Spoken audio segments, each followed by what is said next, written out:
प्रणाम। भाभी को प्रणाम, सभी को जय जिनेन्द्र। सभी वृत्तियों को वंदना, बड़ों को प्रणाम, वृत्ति को चरण स्पर्श। ओकारं बिंदु संयुक्तं नित्यं ध्यायन्ति योगिनः कामदं मोक्षदं चैव ओंकाराय नमो नमः। अविरल शब्द घनौघा प्रक्षाली सकल भूतल कलंका मुनि भी उपासी तीर्था सरस्वती हरतु न दूरितम अज्ञानतिमिरान्धानां ज्ञानाञ्जन शलाकया चक्षुरुन्मीलितं येन तस्मै श्री गुरुवे नमः। श्री परम गुरुवे नमः। परम्पराचार्य गुरुभ्यो नमः। सकल कलुष विध्वसकम श्रीशां परिवर्धकम धर्म संबंधकम भव्य जीव मन प्रतिबोधकारकम पुण्य प्रकाश पापणासंगम शास्त्रम श्री आदि पुराण ग्रंथराज नामधेयम अस्य मूल ग्रंथ कर्तार श्री सर्वज्ञ देवास्तद उत्तर ग्रंथ कर्तार श्री गंधर देवा प्रति गंधर देवा तेषां वचनसारता मासाद्य श्रीमत जिनसेनाचार्य न विरिचितम शास्त्रम उतार सावधान न बंतु मंगलम भगवान वीरो मंगलम गौतमो गणी मंगलम कुंद कुंदाधो जैन धर्मोस्तु मंगलम सर्वमंगल मांगल्यम सर्वकल्याणकारकम प्रधानम सर्वधर्मानां जैनम जयतु शासनम जैनम जयतु शासनम जैनम जयतु शासनम सरस्वती नमस्तुभ्यं वरदे कामरूपिणी विद्यारंभं करिष्यामि सिद्धिर्भवतु मे सदा। द्वादशं जिनवानी माता की जय। परम मांगलिक ग्रंथ आदि पुराण ग्रंथराज की जय। जिनसे नाचार्य की जय। जी साहित्यकार की जय। अढ़ाई दीपे विराजमान सभी आचार्य उपाध्याय सरस्वती के चरणों में नमोस्तु नमोस्तु नमोस्तु। सभी अंबिका माता जी के चरणों में बंदा में बंदा में बंदा में। सभी छुल्लक छुल्लिका हेलक के चरणों में इच्छा में इच्छा में इच्छा में। सभी प्रतिमा दारू के चरणों में ग्रुप में विराजमान प्रतिमा धारी के चरणों में वंदना वंदना वंदना। रूप में विराजमान पूज्य जनों का सादर चरण स्पर्श सभी से सादर जय जिनेन्द्र। श्रीमते सकल ज्ञान साम्राज्य पद्मी से धर्म चक्र वृत्ति भरती नम संसार भी मुसे। तो आदिनाथ भगवान की जय। वो करें। प्रणाम दीदी। बड़ों को प्रणाम। पेज नंबर 66 श्लोक नंबर 41 से पढ़ रही हूँ।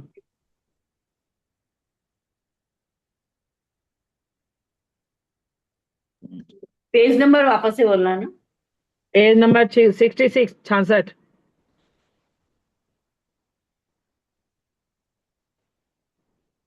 उसने दशाण कामरूप कश्मीर उसीनर और मध्य देश के समस्त राजाओं को बहुत शीघ्र वश कर लिया था।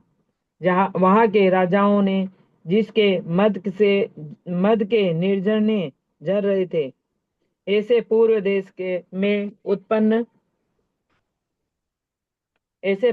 में उत्पन्न होने वाले तथा कलिंग और अंगार देश में उत्पन्न होने वाले पर्वतों के समान ऊंचे ऊंचे हाथी महाराज भरत के लिए भेंट में दिए थे।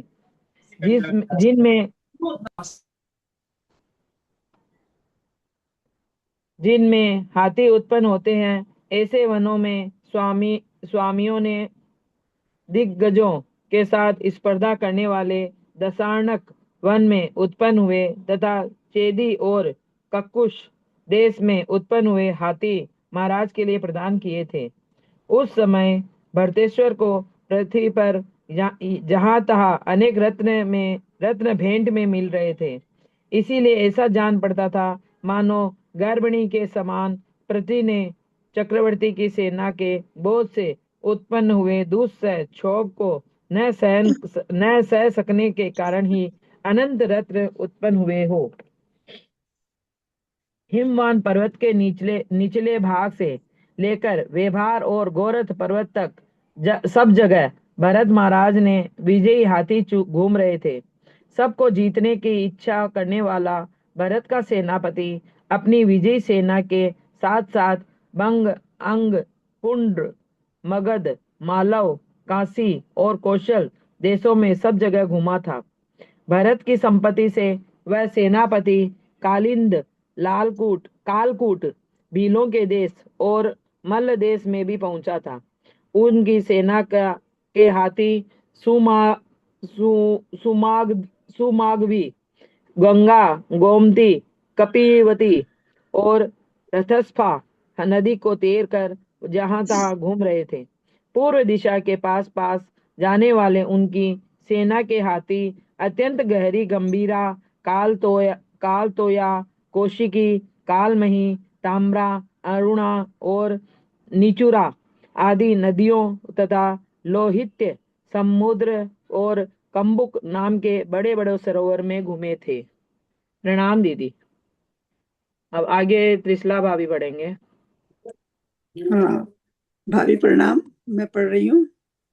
जिन्होंने अपने खुरों से उठी हुई धूलि से समझ दिशाएं भर दी हैं, जो बड़े वेगशाली हैं और जिनके नथने चंचल हो रहे हैं, ऐसे महाराज भरत की विजयी सेना के घोड़े सोन नामक नदी के दक्षिण और नर्मदा नदी के उत्तर और बीजा नदी के दोनों ओर और मेखला नदी के चारों ओर घूमे थे।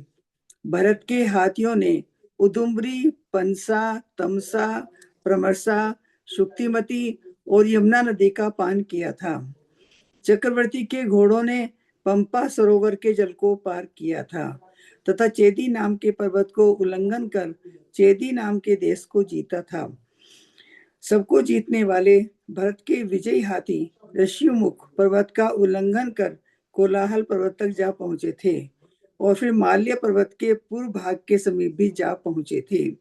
भरत की सेना के लोगों ने देहली जैसा समझ अवज्ञा पूर्वक नाग प्रिय पर्वत का उल्लंघन कर चेती और कक्कुस देश में उत्पन्न हुए हाथियों को अपने अधीन कर लिया था। उनकी सेना के वीर पुरुष घोड़ों के द्वारा वृत्रवती नदी को पार कर जिसके किनारे जंगली हाथियों से खूंदे गए थे, ऐसे चित्रवती नदी को प्राप्त हुए थे। जंगली खूंदे गए थे माने खूंदे हाथियों से खूंदे गए हैं। कहाँ पर है? लास्ट लाइन खूंदे गए हैं जंगली। हाँ, पैर रखते हैं तो एकदम गहरा गहरा हो जाता है। खोदे गए हैं हाथियों के द्वारा। वहां पर हाथी गए ना किनारे पर, तो जंगली हाथियों के द्वारा वहां किनारा खोदा गया। खूंदे गए मतलब खोदा गया। माने क्या चीज खूंदा गया?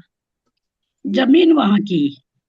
अच्छा। जंगली हाथियों से भरे हुए माल्यवती नदी के किनारे के वन को घेरकर तथा यमुना नदी का पानी पीकर भरत के हाथियों ने उस ओर की समस्त दिशाएं जीत ली थी। उनकी विजयी सेना ने वेणुवती नदी के किनारे किनारे जाकर वत्स देश की भूमि पर आक्रमण किया और फिर दसान नदी का भी उल्लंघन किया, पार किया। भरत की सेना ने विशाला, नालिका, सिंधु, पारा, निकुंद्री, बहुब्रजा, रम्या, सिकतिनी, कुहा, समतोया, गंजा, कपिवती, निर्विंध्या, नदियों में श्रेष्ठ जम्बूवती, वसुमती, समुद्र तक जाने वाली शर्करावती, शिप्रा, कृतमाला, परिंजा, पंसा, अवंतिकामा, हस्तिपानी, कागंधु, व्याघ्री, श्रवणवती, सतभागा, नंदा, करभेवगिनी, चुल्ली तापी, रेवा, सप्तबारा और कौशिकी। इन अगाध जल से भरी हुई नदियों को चारों ओर से घेरकर जिनके किनारे घोड़ों के खुरों से खुद गए हैं, ऐसी उन नदियों को बहुत चौड़ा कर दिया था। अगाध जल माने क्या होता है? अगाध बहुत ज्यादा जल जिसका पार नहीं पाया जा सके, अगाध जल, बहुत जल। हमें लबालब भरा हुआ है वैसे। लबालब भरा नहीं, लबालब भरा दूसरा चीज हो गया। अगाध माने बहुत जल।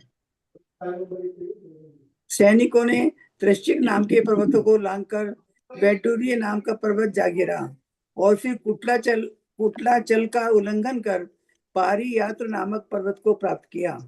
भरत की वह सेना पुष्पगिरि के शिखरों पर चढ़कर सिद्धगिरि के पेज नंबर 68 है और 67 वाला चल रहा है, 68 वाला चल रहा है।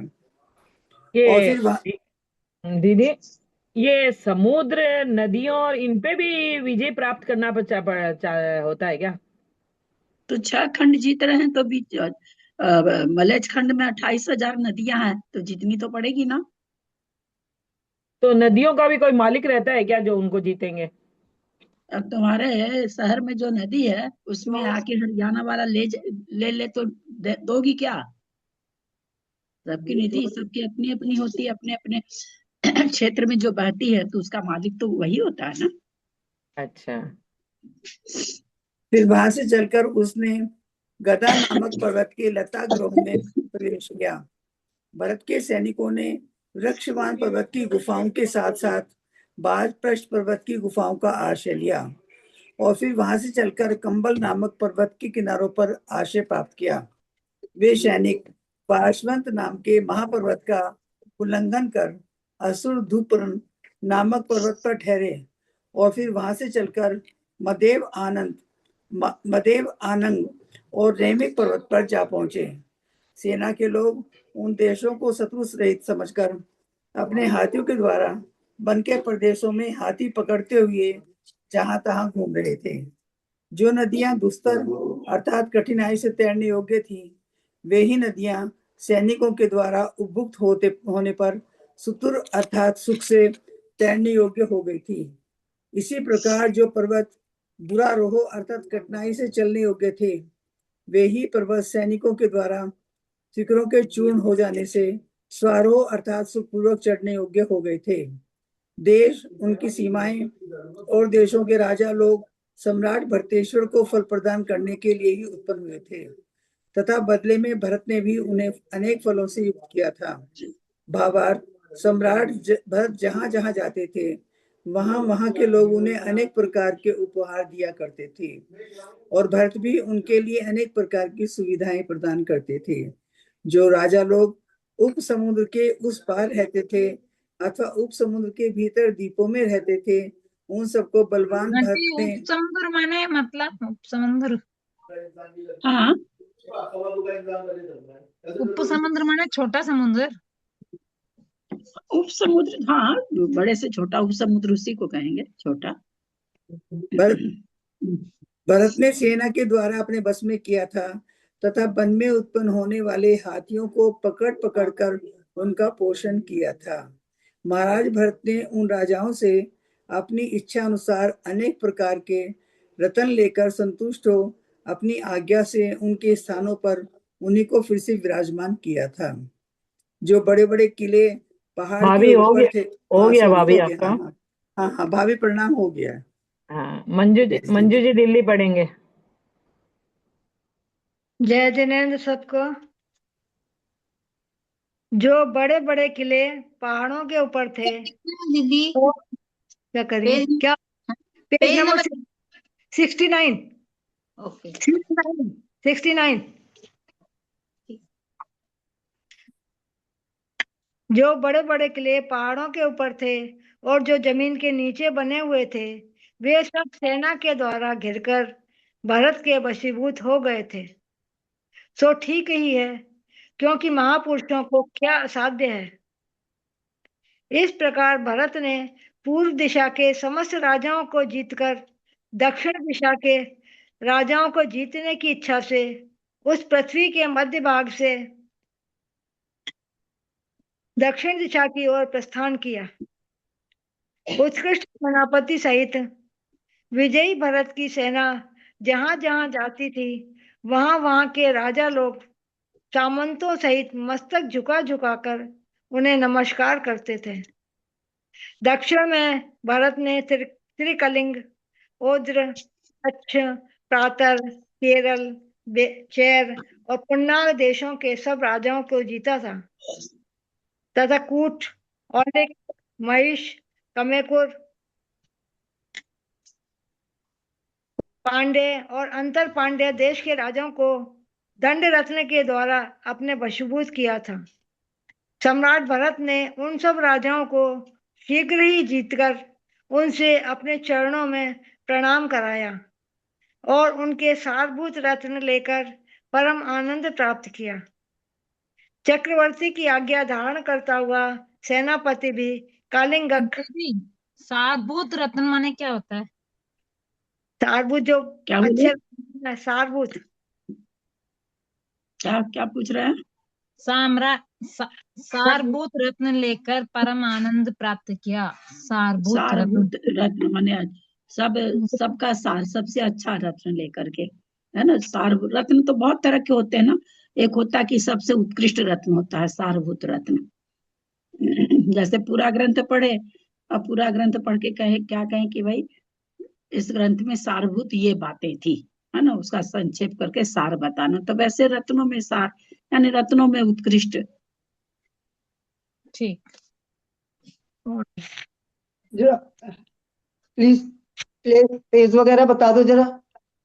मेरा 69 खुला ही नहीं पढ़ते है। 69 69 हाँ कौन सा है? 81 81। ओके। चक्रवर्ती की आज्ञा धारण करता हुआ सेनापति भी कालिंगक वन के समीपवर्ती अनेक पहाड़ों, नदियों तथा देशों में घूमा था। वे अपनी सेनाओं के साथ साथ तैला, इच्छुमती, नकरवा, एक सेकेंड,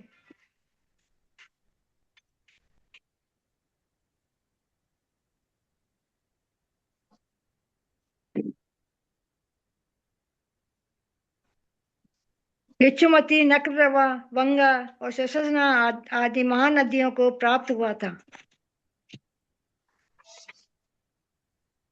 तथा वैतरणी, माचवती और महेंद्र का इन नदियों को अपने सैनिकों के साथ पार कर वृषिक नदी पर जा पहुंचा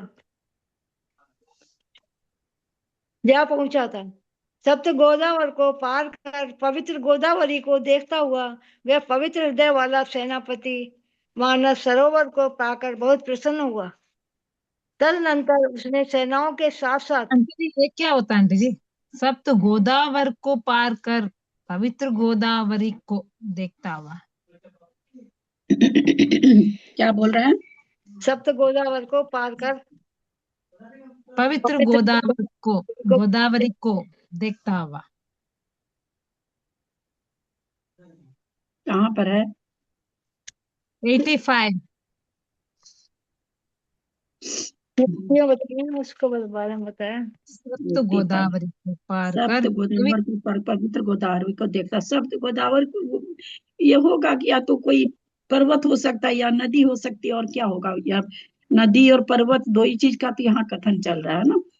तो अब अब ये सप्त यहाँ या तो नदियों का कोई नहीं, नदी और पर्वत दोनों ही साथ साथ चल रहे हैं, पर्वत का भी बीच बीच में बोल रहा है। तो यहाँ पार कर पवित्र गोदावरी को देखता हुआ, या तो सप्त गोदावर बोल करके कोई सात नदी मिली हुई होगी, या पर्वत भी हो सकता है। वह पवित्र हृदय वाला, अच्छा पर्वत नहीं है, वह पवित्र हृदय वाला कुछ भी हो सकता है। सप्त गोदावर या तो नदी हो सकती है या पर्वत भी हो सकता है। पवित्र गोदावर को देखता हुआ वह पवित्र हृदय वाला सेनापति मानस सरोवर को पाकर बहुत प्रसन्न हुआ।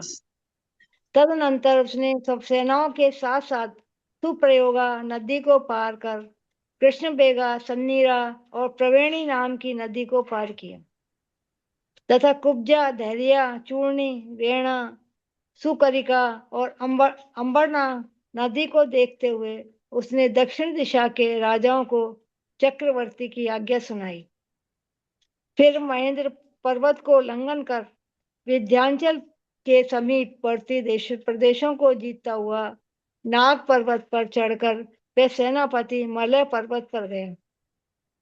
वहां से अपनी सेना के साथ साथ गोशीर्ष, दुर्धर, पांड्य, कवाटक और शीतगुह नाम के पर्वतों पर पहुंचा तथा श्रीकटन, श्री पर्वत और किष्किंध पर्वतों को जीतता हुआ वहां के राजाओं से यथा योग्य लाभ पाकर वह सेनापति अतिशय वृद्धि को प्राप्त हुआ।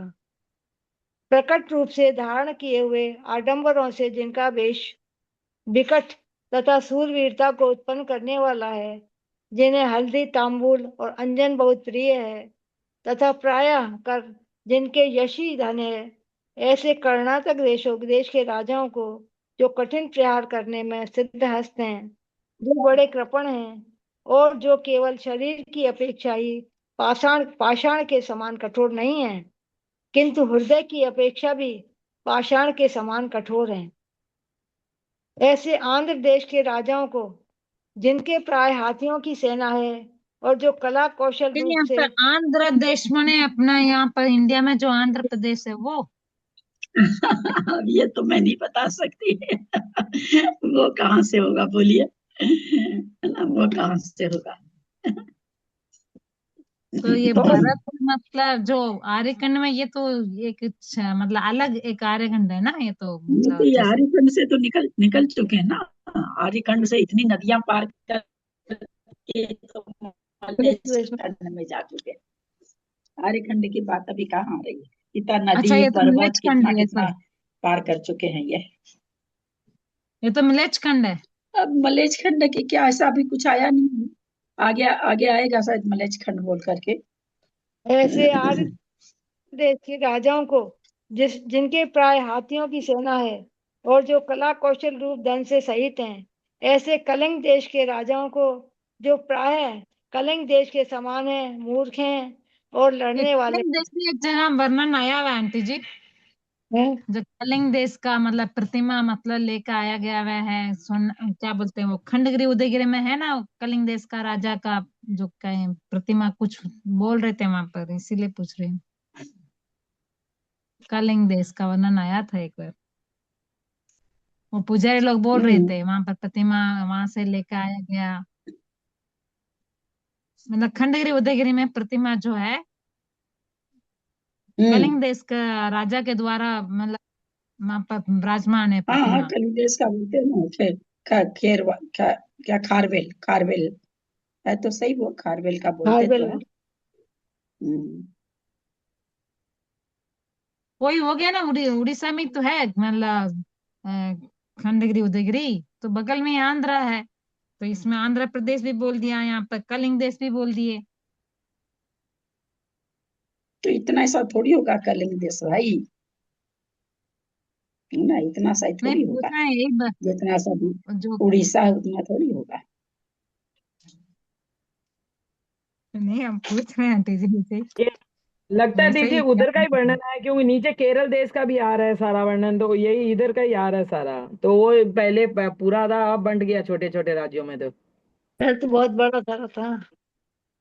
आंध्र ऐसे प्रदेश आया है, कलिंग देश आया, अब नीचे केरल देश का आ रहा है। ऐसे ओंड देश के राजाओं को जिन्हें प्राय झूठ बोलना प्रिय नहीं है और जिनकी चेष्टाएं कुटिल हैं, ऐसे चोर देश के राजाओं को मधुर गोष्ठी करने में प्रवीण तथा सरलता पूर्वक वार्तालाप करने वाले केरल देश के राजाओं को जिनके भुजदंड अत्यंत बलिष्ठ हैं, जिन्होंने शत्रुओं के समूह नष्ट कर दिए हैं, जिन्हें हाथी बहुत प्रिय हैं और जो युद्ध में प्रायः धनुष तथा भाला आदि शस्त्रों का अधिकता से प्रयोग करते हैं, ऐसे पांड्य देश के राजाओं को और जिन्होंने प्रतिकूल खड़े होकर अपना परिक्रम पराक्रम दिखलाया है, ऐसे अन्य देश के राजाओं की सेनापति ने अपनी विजयी सेना के द्वारा आक्रमण कर अपने अधीन किया था।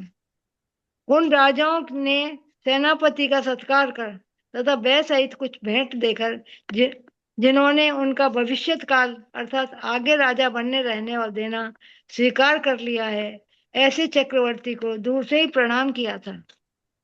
जिस प्रकार पुरुष करग्रह अर्थात पाणी ग्रहण संस्कार से किसी स्त्री को वशीभूत कर लेता है, उसी प्रकार चक्रवर्ती भरत ने करग्रह अर्थात टैक्स वसूली से दक्षिण दिशा को अपने वश कर लिया था और फिर जबरदस्ती उसके सार पदार्थों को छीनकर दक्षिण समुद्र की ओर प्रयाण किया था, जहां वे चक्रवर्ती जिनमें प्राय लवंग और लवली की लताएं लगी हुई हैं तथा जो इलायची के छोटे छोटे पौधों की लताओं से सहित है, ऐसे किनारे के समीपवर्ती वन को देखता हुआ बहुत लवंग लवली माने क्या होता है आंटी जी, लवंग और लवली की लत, लवंग लवंग तो लौंग को कहते हैं। अच्छा लवंग लवली माने लवली की लताएं, हो गया कुछ वही लवंग तो क्या क्या नाम है,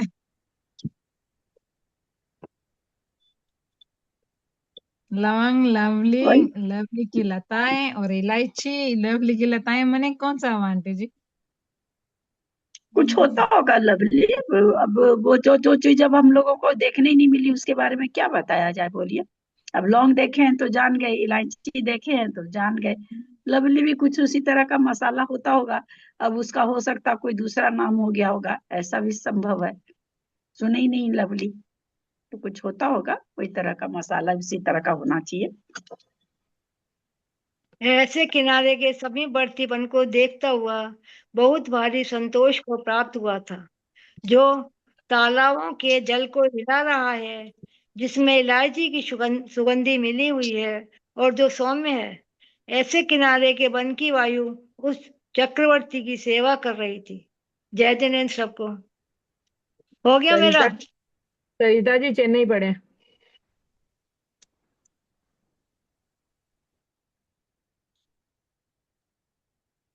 सरिता जी चेन्नई लगता नहीं है वो। निशा जी पढ़े, सरिता जी चेन्नई नहीं आए हैं हाल तक तो। निशा जी, निशा जी।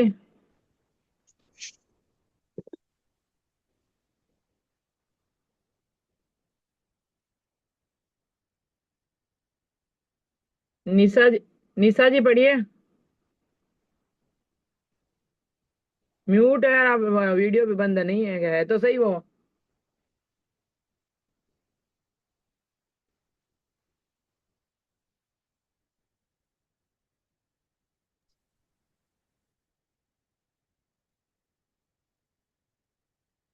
नहीं सुनने का। और किसी को निशा बोल जी, दीजिए दीदी। निशा जी, निशा जी नहीं सुन रहे हैं तो फिर राजमती जी है क्या, नहीं तो जेठी भाई साहब पढ़े। मैं पढ़ खुल रहा गया, हूँ। हो गया। म्यूट जो है ना वो नहीं, अनम्यूट नहीं हो रहा था मेरा। कहीं आज क्या अच्छा ठीक है, निशा वाली पढ़िए आप। ठीक है। पढ़ रहे हैं क्या? हाँ पढ़ रही हूँ दीदी। अच्छा ठीक। प्रणाम दीदी। वायु से हिलती हुई शाखाओं के अग्रभाग से जिसने फूलों की अंजलि बखेर रखी है, ऐसा वह वन का प्रदेश ऐसा जान पड़ता था मानो इस चक्रवर्ती की अगवानी ही कर रहा हो। वृक्षों की शाखाओं के अग्रभाग वायु से हिल रहे थे और उन पर ये भ्रमर अग्रवाणी माने स्वागत। तो आगे का भाग। क्या बोल रहे हैं? चक्रवर्ती की अग्रवाणी ही कर रहा है वो। हाँ, अग्रवाणी अगवानी करना है जैसे अगवानी। अरे अगवानी नहीं जाने, महाराज आते हैं तो कैसे हम लोग आगे जाके अगवानी उनको करने गया। लेने जाते हैं, उसको मतलब अगवानी लीड कहते हैं। वाला अग्रभाग है चक्रवर्ती वही ना। दीदी, हाँ, अग्रभाग है, अगवानी नहीं है, अग्रभाग है। अग्रभाग नहीं जी, अग्रभाग वायु से हिल रहे थे। वृक्षों की शाखाओं के अग्रभाग वायु से हिल रहे थे, ये पूछ रही हो? हाँ, नहीं, चक्रवर्ती की अगवानी। अच्छा। हाँ हाँ, अगवानी कहते हैं। महाराज की अगवानी करने आप नहीं गए हैं क्या कभी? महाराज आते हैं तो उनके आगे नहीं जाते हैं, जाकर के थोड़ा दूर लेके आते हैं, उसको अगवानी कहते वो हैं। तो आगे जाके लेके आते हैं, लेकिन अगवानी हमको नहीं हाँ मालूम था कि उसको ही हाँ बोल रहे हैं। हाँ, उसको हाँ, अगवानी कहते सामने हैं। जाके लेके आते हैं। हम्म, हाँ, सामने ठीक जाके है, लेके आते हैं उसको। हाँ।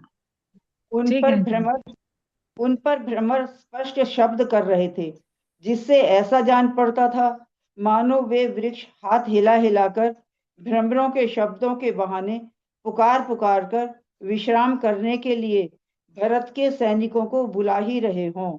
अथांतर चक्रवर्ती ने उस वन के मैदान में समुद्र के किनारे वैजयंत नामक महाद्वार के निकट अपनी सेना ठहराई। वह वन और भरत सेना दोनों ही समान थे, क्योंकि जिस प्रकार वन सनाग अर्थात मोथा के पौधों से सहित था, उसी प्रकार सेना भी सनाग अर्थात हाथियों से सहित थी। जिस प्रकार बहुपन्नाग अर्थात नाग केसर के बहुत बहुत वृक्षों से सहित था, उसी प्रकार सेना भी बहुपुन्नाग अर्थात अनेक उत्तम पुरुषों से सहित थी। जिस प्रकार वन सुमन अर्थात फूलों से सहित था, उसी प्रकार वह सेना भी सुमन अर्थात देव अथवा अच्छे हृदय वाले पुरुषों से सहित थी। जिस प्रकार वन बहुपत्ररथ अर्थात अनेक पक्षियों से सहित होता है, उसी प्रकार वह सेना भी अनेक सवारियों रथों से सहित थी। इस प्रकार भरत की वह सेना अपने समान वन में ठहरी। उस वन के पार्थिव अर्थात वृक्ष पृथिव्याम भवे पार्थिवः, पार्थिव अर्थात राजाओं पृथिव्याम अधिपः पार्थिवः के समान थे, क्योंकि आंटी जी इसका अर्थ क्या है आंटी जी? इस प्रकार भरत की वह सेना अपने समान वन में ठहरी। अपने समान वन में माने क्या हुआ यहाँ पर? ये बताया। कहाँ पर है? 103 वाला लास्ट में। इस प्रकार भरत की वह सेना अपने समान वन में ठहरी। 103 में तो नहीं है। हाँ 103 में, अच्छा 104 में लास्ट है। उसी पर ऊपर से देखिए क्या कह रहे हैं। हाँ उसी प्रकार वह सेना भी इस प्रकार अन्य बहुपत्र रथ तथा अनेक पक्षियों से सहित होता है, उसी प्रकार सेना भी अनेक सवारी और रथों से सहित थी। इस प्रकार भरत की वह सेना अपने समान वन में, समान मतलब वन के लिए आया ना कि अनेक पत्रों से सहित था, तो अब तो बोले सेना भी कैसी थी, अनेक सवारी रथों से सही थी। तो अपने समान मन जैसी भरत की सेना थी वैसा ही वन था, तो अपने समान माने अपने जैसे ही वन में ठहरी। माने अपने समान ही वन माने क्या यहाँ पे क्या लिए हैं? अरे वो कह रहे हैं कि जैसे इनके पास बहुत सारे सेना है, बहुत सारे रथ है, वैसे ही जो वन है उसके पास भी बहुत सारे पत्र है, पेड़ है और बहुत सारे पक्षी है। तो इसके पास भी बहुत सारे वृक्ष और पक्षी है, उनके साथ पास भी बहुत सारी सेना और सेना और रथ है। तो दोनों के पास बहुत बहुत है ना, तो कहते हैं अपने जैसे ही वन में, जैसे इनके पास भी बहुत बहुत है, वन के पास भी बहुत बहुत है। तो तुलना कर रहे हैं ये सारे प्राकृतिक शोभा से, और इसमें कुछ भी नहीं है। बोला ऐसे वन में माने जाके ठहरे तो वन वन भी एक मतलब चक्रवर्ती की तरह हो गया क्या? मतलब यहाँ पर उसी हिसाब से बता रहे हैं ना, वन के पास भी इतना सारा चीज है और चक्रवर्ती के पास भी इतना सारा चीज है, वैसे बता रहे हैं ना। हाँ, तो वो एक वन की तारीफ करते हो कि भाई वन के पास भी ये सब चीजें हैं, भरत के पास भी ऐसे चीज है। तो जैसी भरत की सेना है वैसा ही वो वन है। तो अपनी सेना कहाँ ठहरी? अपने ही समान वन में ठहरी, मतलब वन भी उसी के समान था। बस यहीं पे कहना का मतलब तो यही हुआ, वन भी राजा का तुल्य बता दिए, चक्रवर्ती के तुल्य बता दिए। दीदी यहाँ पे पार्थिव अर्थात वृक्ष, तो वृक्षों को पार्थिव क्यों बताया यहाँ पे? पार्थिव अर्थात वृक्ष पृथिव्याम भवः पार्थिव है। हाँ, फिर पार्थिव अर्थात फिर पार्थिव राजाओं को भी, राजा भी पृथ्वी का राजा होता है, वृक्ष भी पृथ्वी, पेड़ भी पृथ्वी कहाँ के होते, ऊपर दिया। पृथ्वी में होते हैं ना, तो वो भी ठीक है, पार्थिव है। ठीक है, हम के समान थे, क्योंकि जिस प्रकार राजा सच्छाय अर्थात उत्तम कांति से सहित होते हैं, उसी प्रकार उस वन के वृक्ष भी सच्छाय अर्थात उत्तम छाया छहारी से सहित थे। जिस प्रकार राजा लोग सफल अर्थात आय से सहित होते हैं, उसी प्रकार उस वन के वृक्ष भी सफल अर्थात फलों से सहित थे। जिस प्रकार राजा लोग तुंग अर्थात ऊंची प्रकृति के उदार होते हैं, उसी प्रकार उस वन के वृक्ष भी तुंग अर्थात ऊंचे थे। जिस प्रकार राजा लोग बहुपत्र परिच्छद अर्थात अनेक सवारी आदि के वैभव से सहित होते हैं, उसी प्रकार उस वन के वृक्ष भी बहुपत्र परिच्छद अर्थात अनेक पत्तों के परिवार से सहित थे। और जिस प्रकार राजा लोग ताप अर्थात दरिद्रता संबंधी दुख को नष्ट करने वाले होते हैं, उसी प्रकार उस वन के वृक्ष भी ताप अर्थात सूर्य के घाम से उत्पन्न हुई गर्मी को नष्ट करने वाले थे। इस प्रकार भरत के सैनिक राजाओं के समानता रखने वाले वृक्षों का आश्रय बड़े प्रेम से ले रहे थे। सेना के कितने ही लोग उत्तम छाया से सहित होने पर भी जिनसे फल मिलने की संभावना नहीं थी, ऐसे बड़े बड़े वृक्षों को छोड़कर थोड़ी छाया वाले किंतु फलयुक्त वृक्षों का आश्रय ले रहे थे। भावार्थ, जिस प्रकार धनाढ्य होने पर भी उचित वृत्ति न देने वाले कंजूस स्वामी को छोड़कर सेवक लोग अल्प धनी किंतु उचित वृत्ति देने वाले उदार स्वामी का आश्रय लेने लगते हैं, उसी प्रकार सैनिक लोग फल रहित बड़े बड़े वृक्षों को छोड़कर फल सहित छोटे छोटे वृक्षों का आश्रय ले रहे थे। सेना के लोग उस समय की थोड़ी देर रहने वाली बाहर की छाया छोड़कर वृक्षों के नीचे आगे आने वाली छाया में बैठे थे। वनस्थली के वृक्षों की छाया से जिन पर सूर्य की धूप रुक रही थी, ऐसे कितने ही सैनिक अपनी अपनी स्त्रियों सहित तालाबों के किनारों पर बैठे हुए थे। परस्पर के प्रेम से बंधे हुए राजा लोग अपनी अपनी स्त्रियों सहित जिनके नीचे बैठे हुए थे, ऐसे वन के वृक्ष कल्प वृक्षों से उत्पन्न हुई शोभा को स्पष्ट रूप से धारण कर रहे थे। भावार्थ, वन के वे वृक्ष कल्प वृक्षों के समान जान पड़ते थे और उनके नीचे बैठे हुए स्त्री पुरुष भोग भूमि के आर्य तथा आर्याओं के समान मालूम होते थे। वहां करेंच की कलियों को हिलाते हुए बानर उन लताओं के नीचे बैठे हुए सैनिकों को व्याकुल कर रहे थे, क्योंकि करेंच की फलियों के रोएं शरीर पर लग जाने से खुजली उठने लगती है। तालाब के समीप ही इच्छानुसार चरने योग्य तथा भाप से ही टूटने वाले सुकोमल घास के अंकुरों से सुंदर चक्रवर्ती के घोड़ों की घुड़साल थी, जिन पर से प्लान और लगाम आदि सामग्री उतार ली गई है। ऐसे घोड़े जमीन पर लोचने की इच्छा करते हुए हिलते हुए नथनों से युक्त मुख से जमीन को सूंघ रहे थे। कमलों की सांद्र पराग से भरे हुए तालाब के समीपवर्ती प्रदेश पर लौटकर वे घोड़े धूलि झाड़ने के लिए धीरे धीरे अपने शरीर हिला रहे थे। जो कमलों की पराग का समूह वायु से उड़कर आकाश में छा गया था, ऐसे सुशोभित हो रहा था मानो घोड़ों के लिए बहुत ऊंचा कपड़े का मंडप ही बनाया गया हो।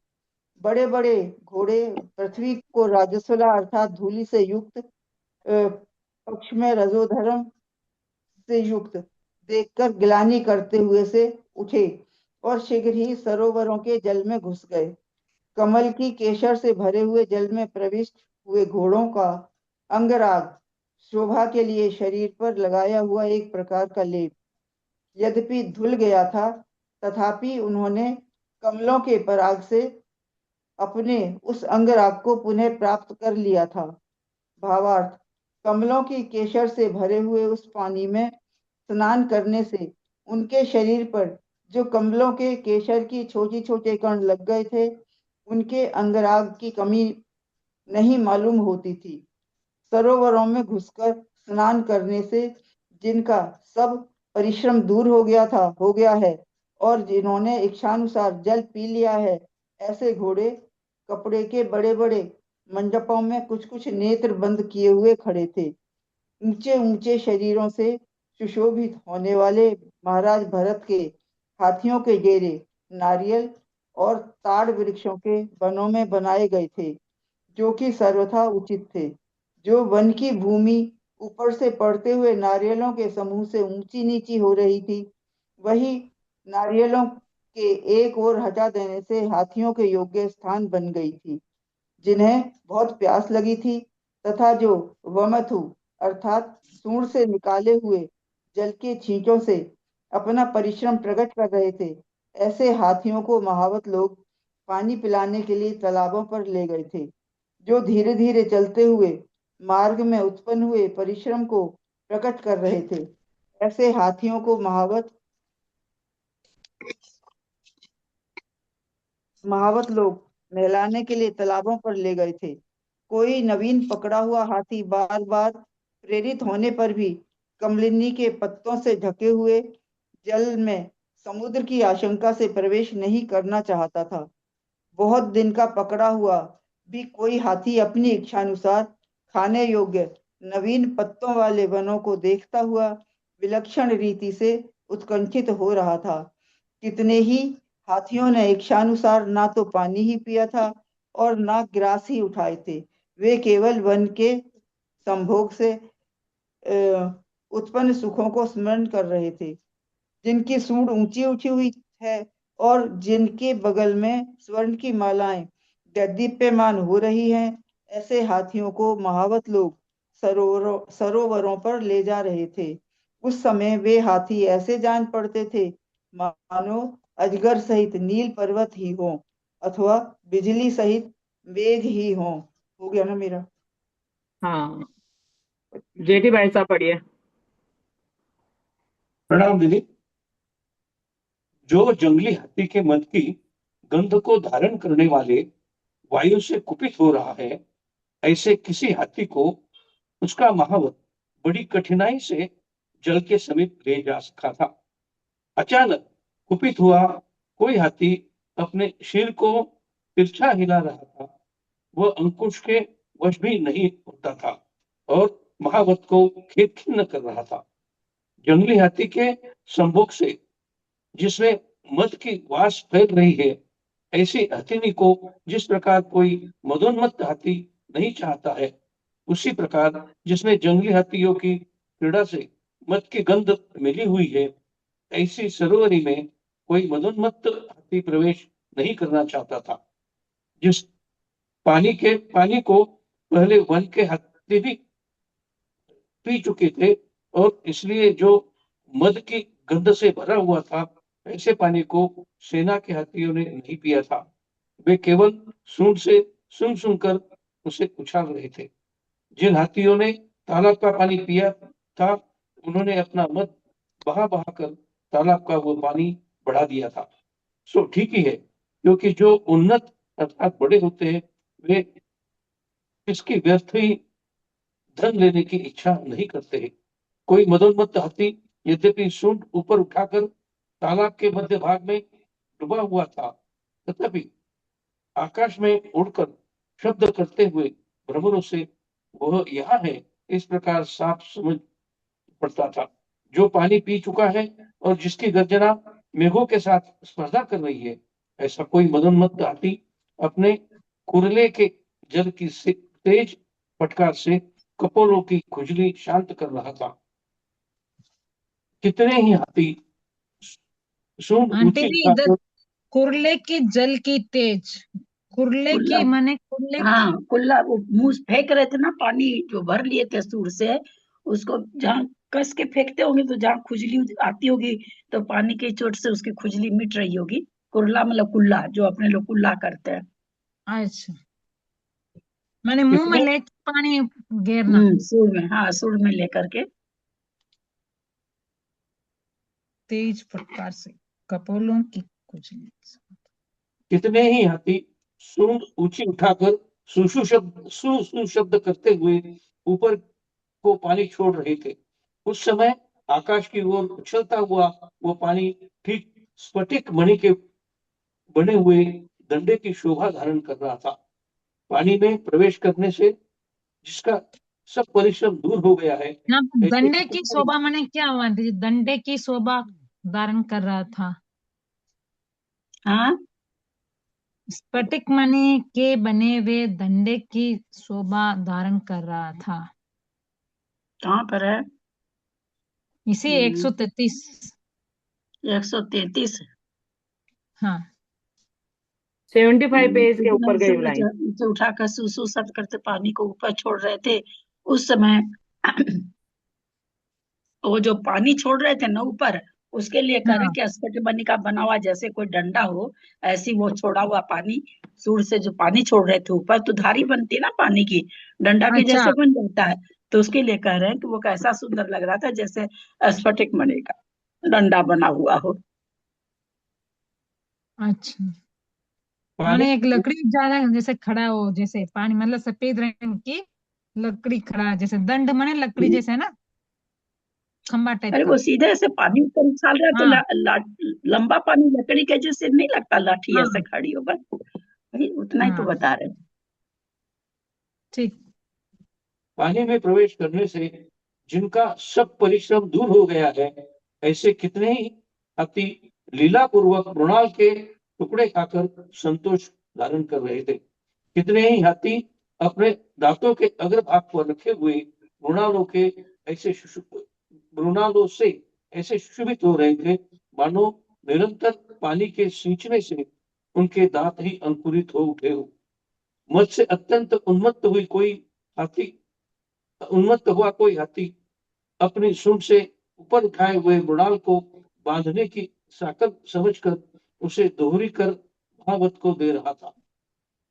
अपने पैर में लगे हुए मृणाल को खींचता हुआ कोई भीरू हाथी उसे बांधने की साकल समझकर तालाब के बाहरी तट पर ही खड़ा रह गया था। अपने सुंडों से कमलों को उठाकर खड़े हुए हाथी ऐसे सुशोभित हो रहे थे मानो हाथों में अर्घ लेकर किसी देवता का कुछ स्मरण ही कर रहे हो। जिनके शरीर तालाब की लहरों से धुल गए हैं, ऐसे ऊंचे ऊंचे हाथी सघन रूप से लगे हुए कमलों की पराग से ऐसे सुशोभित हो रहे थे मानो स्नान कराकर उनका श्रृंगार ही किया गया हो। हाथियों से घिरे हुए तालाब के जल को छोड़कर सब पक्षी तालाब के किनारे पर चले गए थे। सो ठीक ही है, क्योंकि निर्बल प्राणियों को ऐसा ही करना योग्य है। निर्बल प्राणियों को ऐसा ही करना योग्य है। तालाबों में प्रवेश करने से जिनके शरीर निर्मल हो गए हैं, ऐसे कितने ही हाथी धूल उड़ाकर फिर से अपने आप को मैला कर रहे थे। प्रथम तो हम लोग जाति से ही पातल अर्थात चांडाल है, पक्ष में हाथी, और फिर मद अर्थात मदिरा से पक्ष में गंडस्थल से बहते हुए तरल पदार्थ से उत्तेजित हो रहे हैं। इसलिए हम लोगों की शुद्धि अर्थात पवित्रता पक्ष में निर्मलता कहाँ से रह सकती है, ऐसा समझकर ही मानव हाथियों ने अपने ऊपर धूल डाल दी थी। इस प्रकार वे हाथी बहुत देर तक सरोवर में क्रीड़ा कर और अंतरंग में उत्पन्न हुए संताप को जल से शांत कर किनारे के वृक्षों के समीप आ गए थे। यद्यपि वहां उनके बांधने का स्थान नियत था, तथापि क्रीड़ा से उत्पन्न हुए अतिशय संतोष से उन्हें उसका कुछ भी ध्यान नहीं था। हाथियों ने तालाबों का जो पानी पिया था उसे मानो अपना बदला चुकाने के लिए ही अपने मदरूपी जल से बढ़ा दिया था। इस प्रकार प्यास रहित हो सुख की सांस लेते हुए वे हाथी ये तालाब अपनी लहरे रूप हाथों से कहीं हमें रोक न ले, ऐसी आशंका कर तालाबों से शीघ्र ही बाहर निकल आए थे। मदरूपी स्याही से मलिन हुए हाथियों के निर्मल करने के लिए तालाबों के जल में प्रवेश कराते हुए महावत जब उन्हें जल के भीतर प्रविष्ट नहीं करा सके, तब उन्होंने केवल जल ही पिलाना चाहा, परंतु बहुत कुछ अनुनय विनय करने पर भी वे किनारे पर खड़े हुए उन हाथियों को केवल जल भी पिलाने के लिए भी समर्थ नहीं हो सके थे। भावार्थ, मदोन्मत्त हाथी न तो पानी में ही घुसे थे और न उन्होंने पानी ही पिया था। मदोन्मत्त हाथियों ने न तो अपनी इच्छा अनुसार बिना यत्न के प्राप्त हुआ पानी ही पिया था, न किनारे के वृक्ष से कुछ तोड़कर खाया ही था, और न वृक्षों की छाया में कुछ विश्वास ही प्राप्त किया था। खेद है कि यह मद कभी भी आत्मा का भला करने वाला नहीं है। इन हाथियों ने शरीर भारी होने से शीघ्र ही मार्ग तय नहीं किया, यह बात नहीं है, अर्थात इन्होंने भारी होने पर भी शीघ्र ही मार्ग तय किया है। इन्होंने युद्ध में कभी अपराध नहीं किया है और ये भार ढोने के लिए भी सबसे अधिक समर्थ है, फिर भी केवल चंचल होने से इन्हें बद्ध होना पड़ा है।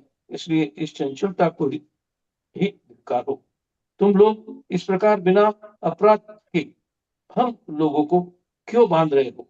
तुम्हारा यह कार्य तुम्हें शीघ्र ही इसका बदला देगा, यह तुम खूब समझ लो। इस प्रकार बांधने के कारण महावतों में जो वैर था उसे वे हाथी अंकुश को ऊपर उछालकर मस्तक हिलाते हुए स्पष्ट रूप से जतरा रहे थे। जो हाथी जीवों का घात करने वाले थे। वे शरीर के आगे पीछे तथा सूंड और पूंछ आदि सब जगह बंधनों से युक्त किए गए थे, और जो हाथी किसी की घात नहीं करते थे, वे बंधन से युक्त नहीं किए गए थे। इससे यह सिद्ध होता है कि जो अविरत अर्थात हिंसा आदि पापों के त्याग से रहित थे, उन्हीं के कर्म बंधन सुदृढ़ रूप से होता है, और जो विरत अर्थात हिंसा आदि पापों के त्याग से सहित है, उनके कर्म का बंध नहीं होता है। यह रहित होना पापों के त्याग से सहित है। अच्छा, जिनके स्कंद बहुत ऊंचे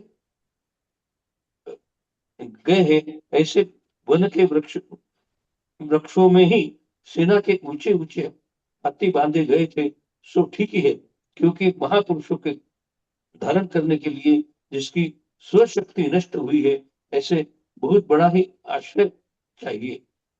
प्रणाम दीदी। दीदी और आगे पढ़े क्या? टाइम तो 5 मिनट ही बचा है। आज मेरा थाना में लेट हो गई है ना। हाँ, कल पढ़ लीजिएगा आप। हाँ। क्यों आज दीदी और नाम देऊं क्या, या 5 मिनट ही बच रहा है? नहीं नहीं, जिन्हें वो करो, स्तुति करो जिनवानी। ठीक है आज दीदी, करती हूँ। पहले मेरा नाम पुकारी थी ना राजनीति नाम पुकारे थे, आप थे नहीं तो। नहीं, मैं खोल ली थी, आज अभी हूँ। मैं पहले नहीं थी, मैं बाहर गई हुई थी, अभी भी मैं बाहर हूँ, लेकिन शास्त्र जी है मेरे पास, अब मैं ठीक है, पढ़ूंगी। कल पढ़ लीजिएगा। आज मेरा लिंक बड़ी देर में खुला, बहुत देर में खुला। बहुत देर हाँ, लगी। वही मैं 2-3 बार नाम पुकारती हूँ, कोई नहीं बोलते हैं तो फिर मैं दूसरा नाम पुकार देती हूँ, फिर क्या करूँ। मेरा लिंक बहुत देर लगी लिंक खोलने। ठीक है, जिनवानी बात करती हूँ। प्रणाम दीदी। आज सुनील सागर जी महाराज की प्राकृत भाषा की जिनवानी स्तुति है, वो कर रही हूँ मैं। जय दुभार दी, जय दुभार दी, जय दुभार दी, जय दुभार दी, जिनवाणी शारदा सुई देवी सरस्वती, जय दुभार दी, जय दुभार दी, जय दुभार दी, जय दुभार दी, वीर मोहनी गदा गोदमादि गंधिदा, शुद्ध सूरी भासिदा, गुणधरादि वीरिदा, कुंद कुंद भारदी, शुद्धरादि धारदी, कुंद कुंद भारदी, शुद्धरादि धारदी, जिनवाणी शारदा सुई देवी सरस्वती, जय भारती, जय दुभारती, जय दुभारती, जय दुभारती, अणातम हारणी, सणान शुद्ध कारिणी, सद्दद सत्यदायिनी, वार संग धारिणी, मिच्छत अंधनासदी, सम्मत सम्मसासदी, मिच्छत अंधनासदी, सम्मद सम्मसासदी, जिनवाणी शारदा सुरदेवी सरस्वती, जय दुभारदी, जय दुभारदी, जय दुभारदी, जय दुभारदी, विषय विसरेयणम जन्म मरण छेदनम, जिन्वयण मोसहम, सत्य ही सुहारसम, कम पूज्य जय जारदी, भवजल ही तारदी, कम पुंजे जारदी, भवजल ही तारदी, जिनवाणी शारदा सुरदेवी सरस्वती, जय दुभारदी, जय दुभारदी, जय दुभारदी, जय दुभारदी, जिनवाणी शारदा सुरदेवी सरस्वती, जिनवाणी शारदा सुरदेवी सरस्वती, जय दुभारदी, जय दुभारदी, जय दुभारदी, जय दुभारदी, जावानी के जानते सुजे लोकालो, सोवाणी मस्तक नमो सदा देत हूँ धो, हे जिनवाणी भारती तो ही जपो दिन रेन, जो तेरा शरणा गए सो पावे सुख चैन, देव भजो अरिहंत को गुरु सेवा निर्ग्रंथ, दया धर्म पालो सदा यही मोक्ष का कंठ, सब ग्रंथों का सार है महामंत्र नवकार, हम सब मिलकर ही पढ़े महामंत्र नवकार, 9वार नमोकार मंत्र।